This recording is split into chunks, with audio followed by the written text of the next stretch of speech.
তো চলো আমাদের সঙ্গে ঘুরতে। কোথায় যাবে জিজ্ঞাসা করবে না, আগে চলো তারপরে বলবো কোথায়। তো সকাল সকাল রেডি হয়ে আমরা টোটোতে উঠে চলে যাচ্ছি। আর এই দেখো দেখো ছোটো বাবু বুড়ি সবাইকে নিয়ে চলে যাচ্ছি। আর এই দেখো আকাশের অবস্থা দেখো, মানে রোদ হবে এই চিন্তা যেন আমাদের হারিয়ে গেছে। শীত মানে শীতের সাথে সাথে রোদেরও শীত লেগে গেছে, রোদ হতে প্রচুর ভয় করছে। তো ভয় করুক, আমাদেরকেও এরকম করে ক্যাথা কম্বল জড়িয়ে সবসময় থাকতে হবে। আমরাও ভাবনা চিন্তা করেই নিয়েছি। এই যে কথা বলতে বলতে চলে আসলাম আমরা কোথায়, দেখো তো এটা কে কে চিনতে পারছো, এটা হচ্ছে বালিরঘাটের ব্রিজ। আর এখানে উঠলে একটু বুকটা ধরবার করে, কারণ এখানে অনেক বড় একটা ঘটনা ঘটেছে, তো সবাই তো জানো। তারপরে হচ্ছে কি যে ওটা ছিল বালিরঘাট, ঠিক আছে, বালিরঘাটের ব্রিজ একবার ভেঙে গেছিলো সবাই তো জানো। আর এই দেখো এই চাকাটার জন্য ঠ্যাং ভেঙে গেছে, ওকে উপর দিয়ে নিয়ে যেতে হচ্ছে। তো এটা হচ্ছে রেল লাইন, রেল লাইনে আমরা পৌঁছে গেলাম। ওই ট্রেন মামা আসবে, আমরা তাড়াতাড়ি পালাই।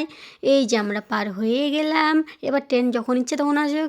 আর এসে আমাদের খিদে পেয়েছে, এখন আমরা কি খাচ্ছি বলো তো? কদবেল মাখা। আর এটা কি? এটা কামড়া মাখা, কত সুন্দর, ও কি টক গো, হেভি খেতে। তো কার কার ভালো লাগে অবশ্যই কমেন্টে জানান, আমার তো হেভি লেগেছে। আর এই দেখো ফাইনালি দেখাচ্ছি, আমরা এসেছিলাম বহরমপুরের হসপিটালে। এই যে হসপিটাল, চারিদিকটা দেখতেই পাচ্ছ। কে কে এসেছো এই হসপিটালে অবশ্যই কমেন্ট করবে, চিনতে পারলে কি পারলে না। তো আমাদের খাওয়া দাওয়া জোর হয়েছে, এবার আমরা একটু জলমল খেয়ে আবার চারিদিকে কী কী কাজ আছে কাজগুলো করে নিই, তারপর তো আবার বাড়ি ফেরত যেতে হবে। তো সবাই ভালো থেকো, টাটা।